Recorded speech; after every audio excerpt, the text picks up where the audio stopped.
30대에서는 잘못했다가 그렇죠. 71%가 나오거든요. 진짜 놀랐어요. 저는 그래서 원희룡 지사와 30대 간의 어떤 정말 대단한 어떤 이슈가 있었나. 41.2% 이게 도의원 정수를 줄여야 된다는 분들은 지금 도의회에 D학점, F학점 준 거나 마찬가지다. 원희룡 지사가 정말 7년 동안 참 길다면 긴 시간인데 제주도정을 이끌어 왔거든요. 원 지사의 그 7년간의 도정 평가가 그 다음 항목입니다. 잘했다 36.8%, 잘못했다 51.9%, 뭐 어느 쪽도 아니다 8.1, 모르겠다 3.2% 이렇게 답변이 나왔고요. 예, 뭐 여성 남성 모두가 잘못했다. 근데 저는 이게 굉장히 주목해야 될 게 30대에서는 잘못했다가 그렇죠. 71%가 나오거든요. 진짜 놀랐어요. 저는 그래서 원희룡 지사와 30대 간의 어떤 정말 대단한 어떤 이슈가 있었나 볼 정도로 왜일까요? 뭐 우스갯소리로 케미가 안 맞았는지 모르겠습니다만 그냥. 근데 이런 것 같아요. 그러니까 30대들 같은 경우는 지금 생각해보면 원희룡 도지사 여기 30대 중에는 원희룡 도지사가 처음 도지사 됐을 때 20대 첫 투표. 처음으로 투표했던 맞습니다. 친구들도 있을 거고 그리고 20대에서 30대 넘어왔죠. 그러니까 이제 그제 원희룡 도지사에 대한 그러니까 이 친구들이 정치라고 하는 것에 관심을 뒀을 때는 기성의 정치는 기존의 정치인들과 원희룡 도지사와는 분명히 다른 차이점이 있었을 거라고 생각이 들어요. 그래서 그런 기대감이 원희룡 도지사에 대한 기대감으로 이어졌다 볼 수 있다면 지금 이런 70%가 넘는 잘못했다의 의견은 결국 그런 기대감에 대한 어떤 반대 심리? 그러니까 기대가 컸던 만큼 실망도 그만큼 컸다. 그렇게 볼 수 있겠죠. 특히 이제 원희룡 도지사가 청년 정책을 굉장히 많이 발굴하겠다고 뭐 더 큰 내일 센터도 만들었지만 지금 30대들 이제 당장 취업 전선에 뛰어들어야 되는 부분이고 그래서 그런 부분들과 감안한다면 실질적으로 20대 30대들의 어떤 지지를 이끌어내기에는 상당히 좀 부족했던 거 아닌가. 그러니까 그 20대 30대 보기에는 원희룡 도정의 어떤 청년 정책이라든지 그리고 대도민 정책들이 그들의 눈높이에서는 만족스럽지 못했다. 대단히 만족스럽지 못했다. 이런 평가라고 볼 수 있겠죠. 네, 뭐 100% 동의가 되는데요. 특히 20대 뭐 보수화라고는 하지만 저는 현재 20대도 현재 정치 기득권을 가진 그러니까 정부 여당이 뭔가 잘못했어요. 되게 그 개혁을 원하는 그러니까 개혁에 대한 열망이 큰 겁니다. 20대가. 그러니까 현재 정권을 갖지 않은 보수당을 지지하는 그런 성향이 나올 수도 있단 말이에요. 근데 지금 그 원희룡 지사가 처음 당선될 때 어떻게 보면 뭐 정말 바람이 봤죠. 쉽게 된 사람은 없겠지만 그래도 됐단 말이에요. 아주. 근데 그 정도의 어떤 지지는 뭐 원희룡 개인 정치에 대한 지지, 뭐 보수 정당의 지지 플러스 그 어떤 변화에 대한 열망이 컸던 건데 그렇죠. 변화가 안 됐다. 그러니까 실망했다. 아니더라 이거를 당시에 처음 투표를 했던 20대가 30대가 되어서 보여줬다.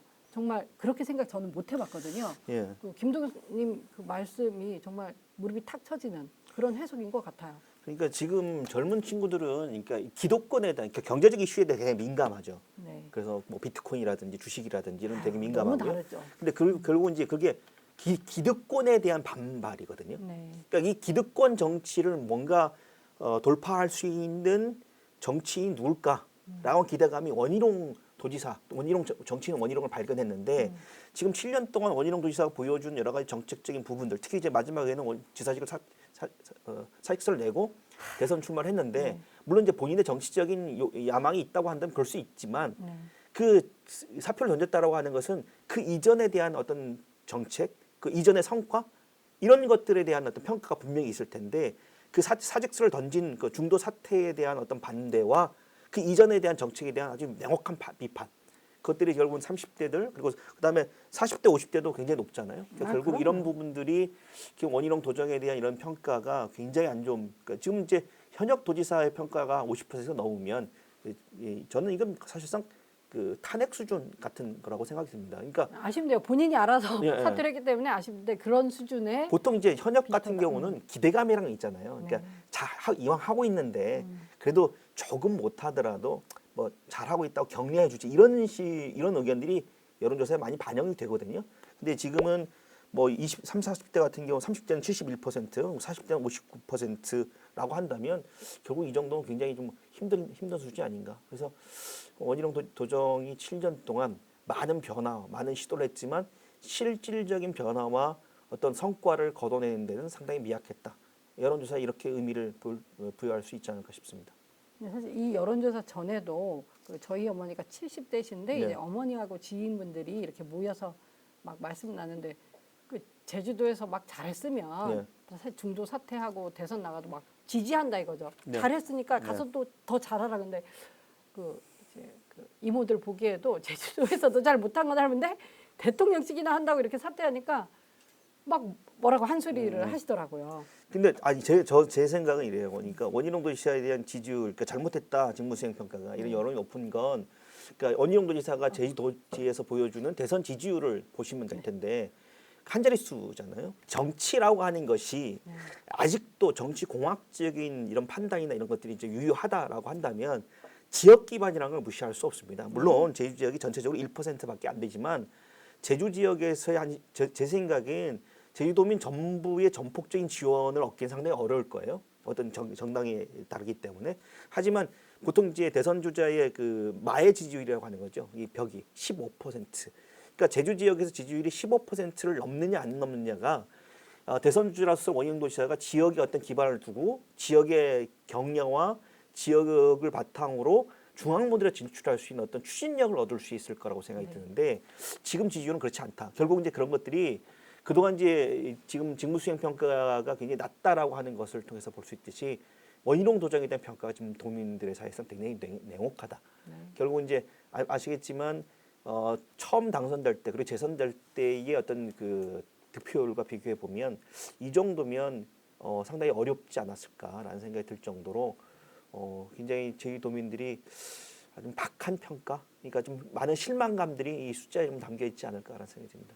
그 저희 어머니 친구분들 이모들도 막 그러니까 제주 출신인데 이제 좀 일도 좀 잘하고 하면 본인이 평소에 어떤 정당 지지나 아니면 정치적 성향과 무관하게 제주도 출신이 대선 나갔으면 또 더 지지하고 이런 네. 마음들이 일어날 수 있는 거예요. 그게 어떤 뭐 고향 홈그라운드 이점이라면 이점인데 지금 저희가 이렇게 그 제주예술에서 같이 보고 있지만 또 보수 정당의 어떤 대선 후보에 대해서 이제 수치를 보면서 이렇게 그 뭐랄까 예측도 해보고 이런 뭐 정치평론가, 시사평론가 이런 분들이 보고 원희룡 후보의 제주에서의 지지도 이런 걸 보면 그 정말 너무 많은 걸 얘기해 주거든요.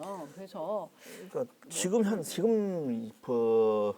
국민의힘에서 대선 레이스에서 원희룡 후보, 원희룡 전 지사는 지금 변수가 되지 않죠. 그래서 지금 뭐 물론 윤석열, 홍준표, 유승민, 최재형 물론 이제 4등 안에 들을 수 있느냐, 컷오프를 통과하느냐 마느냐의 문제일 텐데 글쎄요, 그것도 좀 쉽지 않고 물론 이제 컷오프를 통과하면 그걸 가지고 뭔가 뭐 추진력을 삼을 수 있겠다라고 하는 보관이 있는지는 모르겠으나 지금 같은 상황이면 상당히 힘들다. 왜냐하면 물론 원희룡 도지사가 정치 신인이라면 박수를 칠 수 있고 격려를 할 수 있어요. 뭐 박용진 후보 같은 경우면 더불어민주당에. 근데 원희룡 도지사는 그렇지 않잖아요. 아이고. 예, 집권 여당의 사무총장까지 했고 국회의원도 3번이나 했지 않습니까? 그리고 도지사까지 했는데 이 정도면 상당히 어떤 정치력 또는 정치적인 승부수가 좀 막다른 골목에 다다른 게 아닌가 뭐 이런 생각도 해봅니다. 네, 맞습니다. 어쨌든 그 원희룡 지사에 대한 평가 여기까지만 네. 얘기하고요. 뭐 그만두셨는데. 예, 그리고 근데 다음 질문이 사실은 그 저는 도의원 정수 증원에 찬성하는 한 사람입니다. 지금 네네. 사회자로 있지만, 네. 근데 도민 대다수는 반대하고 계세요. 네. 그러니까 증원하지 말자, 유지 또는 심지어 줄여야 된다는 의견이 너무 압도적으로 많은 네. 상황이거든요. 저는 오히려 제주도민들의 삶이나 제주 지역 정치를 평가하는데 이 문항에 대해서 좀 뼈아프게 그 봐야 될 네. 도의원, 네. 제주 도의원분들 네. 관심 갖고 보셔야 돼요. 지금 저는 뭐 저희 네. 도의원뿐만 아니라 제주 정치인들의 이 결과에 대해서 좀 반성을 해야 된다고 생각하거든요. 그럼요. 왜냐하면 기존 43년 유지해야 된다라는 의견도 있지만 43년보다 줄여야 한다는 의견이 훨씬 높거든요. 네. 41.2%. 이런 얘기는 그 기존 정치에 대한 불신이 굉장히 높다. 특히 이제 지역 정치인들에 대한 불신이 높다라는 겁니다. 그래서 이제 도의원들 물론 이게 겁니다. 이게 우리가 행정 체제가 개편되면서 시군 의회가 없어졌잖아요. 근데 그 40대 또는 50대 이상인 분들은 시군 의회가 있었을 때를 굉장히 좀 향수하신 분 그리고 그걸 그때가 좋았다라고 생각하시는 분들도 있습니다. 그러니까 기초자치단체가 있었을 때. 근데 이 광역으로 되면서 오히려 기초자치단체에 있었을 때 풀푸른 민주주의에 대한 어떤 강력한 향수가 있었음에도 불구하고 도의원에 대한 평가가 낮다는 건 지금의 도의원들이 제대로 된 정치를 좀 못하고 있다. 그러니까 도민들이 보기에는 상당히 불만족스럽다라는 걸 이 숫자가 보여준다고 보겠죠. 그렇죠. 제가 2010년도에 제 자신이 도의원 그 네. 낙선자 출신인데요. 네. 연동 갑지였고 네. 나갔다가 제가 살고 있습니다. 그러시군요. 네. 투표하셨겠죠? 그때는 그때 아니에요. 네, 10년 그때는 전에 아니고요. 아니었습니까? 그때는 아니에요. 그 얘기는 중요한 거 아니고요. 근데 저도 이제 도의원 예. 출마했다가 떨어진 경험이 있는데 그 얘기를 왜 하냐면 그때는 제가 30대 중반이니까 뭐 비교적 제주 도의원 뭐 현재 예. 평균 연령에 비해서는 많이 젊었고 네. 또 성별도 여성이라는 네. 것도 뭐 여성이라서 꼭 불리하다는 건 없지만 그래도 청년의 여성이었습니다. 그런데 그 지금 제주도의회를 봤을 때 네. 너무 변화가 없고 네. 그러니까 여성위원이나 뭐 청년위원이나 또는 어쨌든 그 우리 소수자 우리 서민들 대변할 수 있는 정치인들이 별로 늘었다는 느낌이 안 난단 말이에요. 네. 근데 그 사이에 10년이 좀 넘는 기간 동안 도민들의 정치적인 어떤 그 정치에 대한 눈높이랄까요? 도민들의 수준은 정말 많이 높아지셨어요. 그래서 당연히 좀 이렇게 그 지금 도의에 대한 좀 어떤 불신, 불만족 이런 것들이 나타나는 게 아닌가. 근데 이제 제 경우는 거기까지는 똑같은데 네. 이제 개인 장하나는 전 여론조사 제가 여기 참여는 못했지만 네. 그러니까 증언해야 된다라는 편인 거거든요. 네. 그 앞까지 판단은 똑같은 거예요. 저도. 근데 그러니까 증언해야 되고 그래서 더 많은 다양한 도의원들이 나와줘야 되고 뭐 그런 의견을 갖고 있는데 어쨌든 그 도민들은 줄여야 된다가 그러니까 유지보다 줄여야 된다가 수치가 더 5%나 맞다는 게 저는 좀 화가 나는데 그냥 어떻게 이렇게 냉정하게 평가를 하실까요? 그렇죠. 그러니까 이게 뭐냐면 그러니까 솔직히 말씀드려 도민들의 지금 많은 도민들이 지금 도의원 뭐 하고 있나라는 판단을 하고 있는 거거든요. 근데 이제 아시겠지만 정치를 해보셔서 알겠지만 도의원들이 의원들이 많으면 많을수록 오히려 도민들을 대표할 수 있는 다양한 정치인들이 의회에 진출할 수 있는 가능성이 높아지잖아요. 근데 도의원 정수를 줄이게 되면 너무 과소대표되는 경우가 있습니다. 그러니까 특정한 사람들, 특정한 계급, 특정한 뭐 직업을 가진 분들이라든지 이런 특정한 정당에 소속된 분들이 의회를 독점할 가능성이 높죠. 본인 만나는 사람들. 예, 그렇죠. 그렇기 때문에 저는 이제 도의원 의원이 정수가 확대되는 게 오히려 정치적인 정치 발전을 위해서나 지역 정치 활성화를 위해서는 필요한 부분이긴 하나 지금 현재 도민들의 정서상은 그건 받아들일 수 없다라는 게 분명히 나타났다. 그러게요.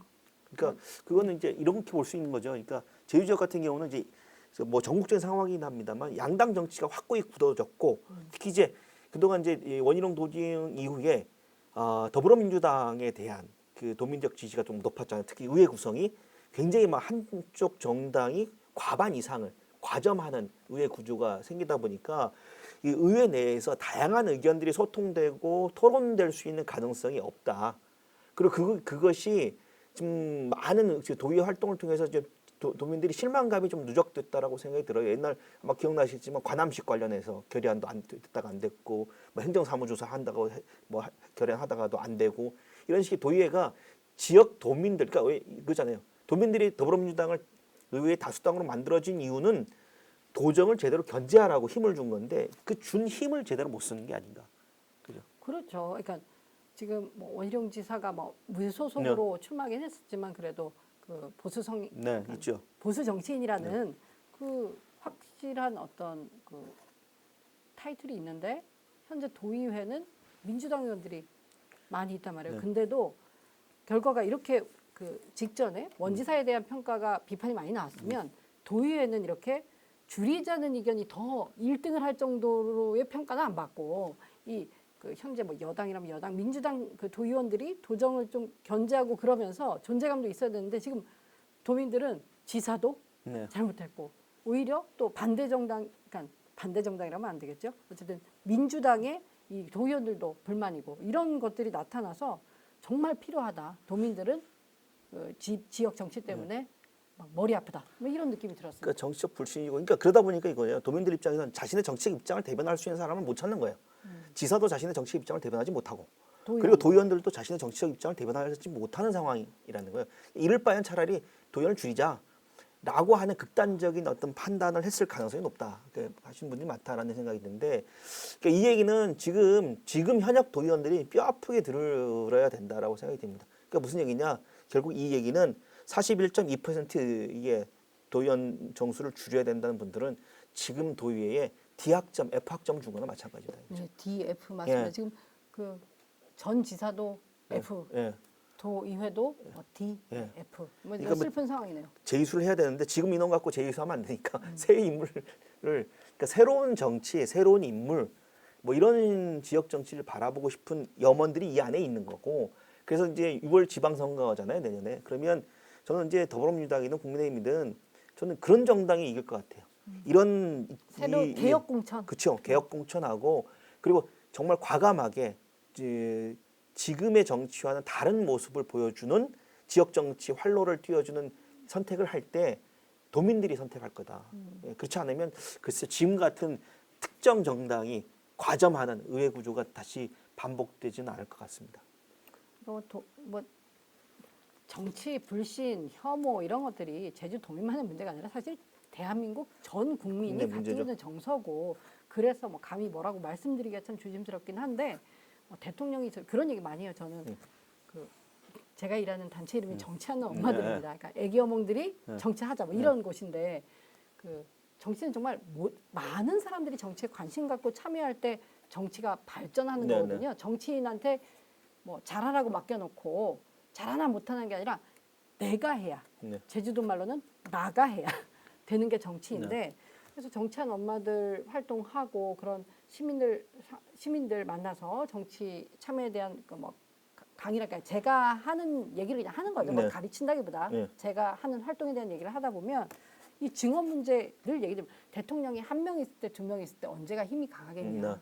왕이 한 명 있을 때, 두 명 있을 때 언제 힘이 강하냐. 당연히 한 명일 때 강해요. 네. 그러니까 지금 우리가 도의원, 국회의원 뭐 마음에 안 들고 막 어깨만 이렇게 목만 뻣뻣해서 뭐 사실 권력 사유화하는 이런 사람들로 많이 보시는데, 그러면 그럴수록 힘을 빼게 만들려면 많아지는 게 낫다. 흔해지고 많아져야 이 사람들이 힘이 없어진다. 이런 얘기를 좀 많이 하고 있습니다. 그래서 저는 이제 건강한 시민적 상식을 가진 분들이 의회에 진출할 수 있도록 정치의 눈높이가 정치의 진입 장벽이 낮아져야 된다는 생각이 들어요. 그래서 건강한 시민적 상식을 가지고 있으면 뭐 야쿠르트를 배달하든 아니면 택배 일을 하든, 그리고 늦깎이 대학생을 하든, 아이를 키우고 있는 엄마. 전업주부라 그렇죠. 할지라도 이런 분들이 의회에 가셔서 실제 서민들, 그리고 실제 우리들의 도민들의 삶을 어떻게 바꿀 것인가를 논의할 수 있는 정치.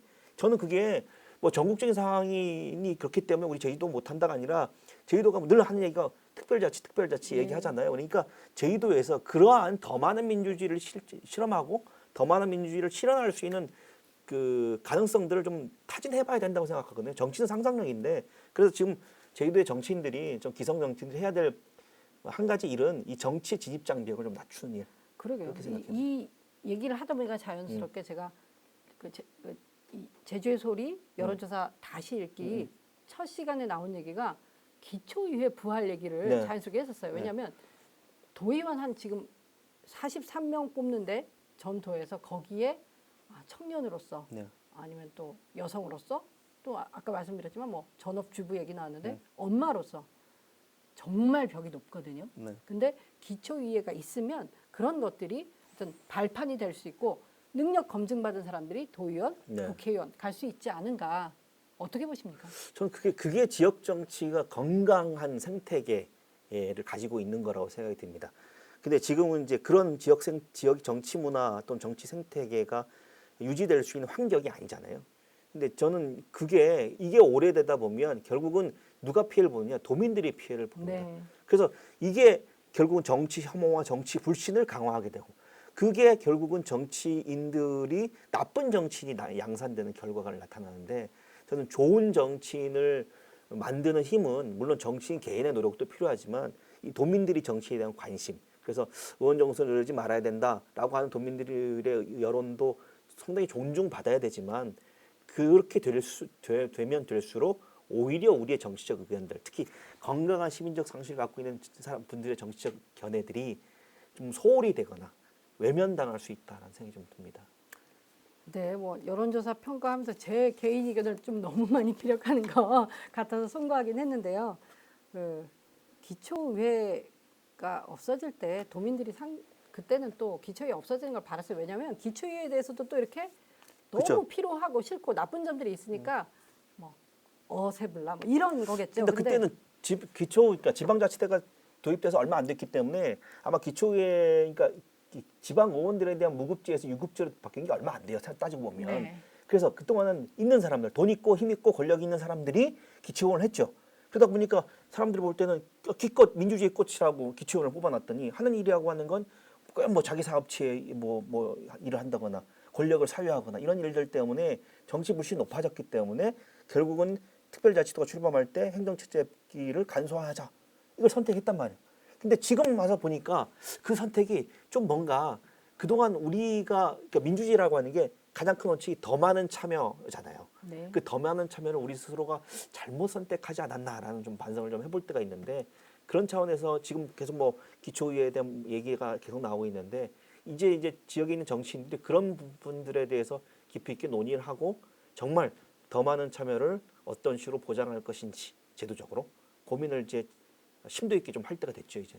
네, 저도 같은 이야기 드리고 싶었어요. 그러니까 기초의회가 문제를 가져서 또 없어졌었지만 없는 상태로 겪어봤을 때 또 부작용도 있고 정치 진입 장벽이 높기 때문에 권력이 더 공고해졌다라고 한다면 이 경험을 바탕으로 다시 기초회의 만들 수 있는데 저는 예전의 기초회의가 그대로 살아나지는 않는다. 그렇죠. 국민들의 정치적 의식이 높아졌고 또 정말 많은 사람들이 정치 참여를 하고 싶은데도 그 벽에 부딪혀서 못하는 사람들이 있어요.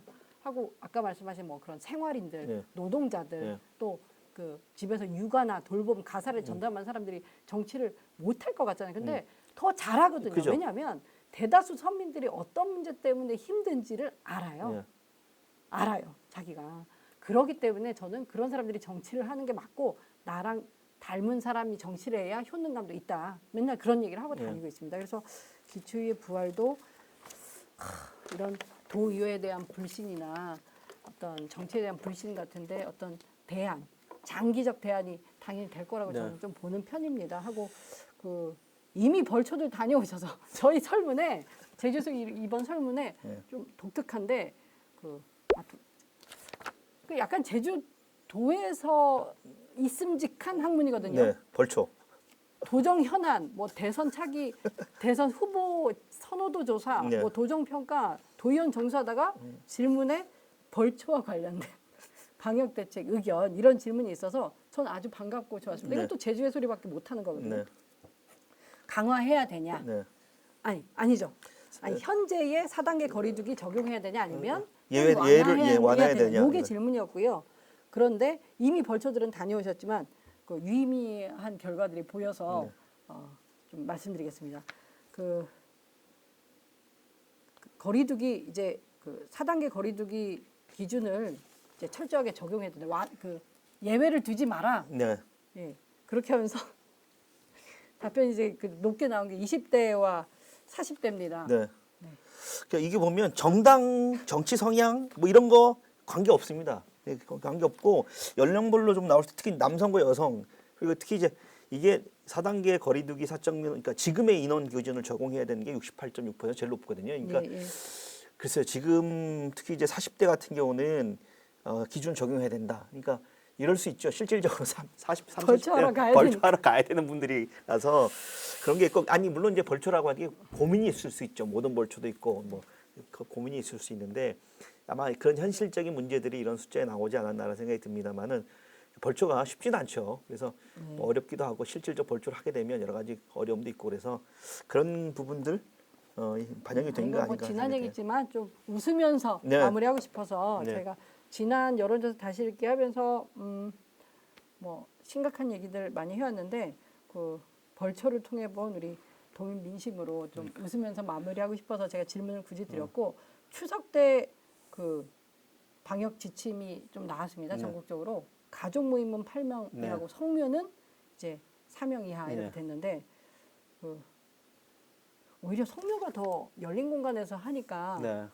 좀 4명 이상 해도 될 거고 가족 모임은 아무래도 실내에서 하다 보니까 본분마다 네 명. 본부마다 이게 그래서 기준들이 가족 모임 예. 8명이 뭐 백신 접종 어르신들이 많이 받으셨기 때문에 예. 정부가 고심해서 내린 결론인데 어쨌든 추석 때도 그 다들 방역 그 수칙 철저히 준수하셔서 추석 이후에 다시 뭐 확진자가 많이 나가는 이런 일 없기를 정말 바라보고요. 또 코로나 때문에 너무 오래 길게 힘드셨잖아요. 하고 코로나 블루라고 해서 너무 고립되어 있고 따로 있고 사실 그런 데서 가장 피해를 보고 있는 게 어르신들하고 그 유치원 어린이집 학교 다니는 학생들 아이들입니다. 오히려 이제 기성 20대, 30대, 40대 사회생활 하고 뭐 출근을 안 하는 거 아니고 그러고 있잖아요. 그래서 이번 추석 때는 그렇게 같이 있지만 더 외로웠고 격리됐고 소외된 이런 분들이 좀 따뜻함을 느끼고 코로나 블루를 좀 극복할 수 있는 그런 더 뜻깊은 추석 연휴가 됐으면 하는 마음입니다. 그 마지막으로 김동현님 우리 제주도민 여러분 요 여론조사 다시 읽기 마무리하시면서 인사 부탁드립니다. 정치인들만 보면 욕도 하시고 그리고 화도 나시고 그러시죠. 그럴수록 정치에 더 관심을 가지셔야 됩니다. 내 삶을 바꾸는 가장 강력한 힘이 정치니까 우리 정치를 더 잘하는 정알못이 좀 정치를 잘 아는 사람이 됐으면 도민들이 됐으면 하는 마음이고요. 정치에 대한 관심이 우리를 바꾸고 우리 사회를 바꾸는 힘이 될 거라고 생각이 듭니다. 네. 오늘 정말 몰입도 있게 저는 말씀 잘 들었고 유익한 시간이 됐습니다. 그러면 다음에 다른 기회에 또 만나 뵙기를 고대하면서 오늘 제주의 소리 여론조사 다시 읽기는 여기서 마치도록 하겠습니다. 감사합니다. 네, 고맙습니다.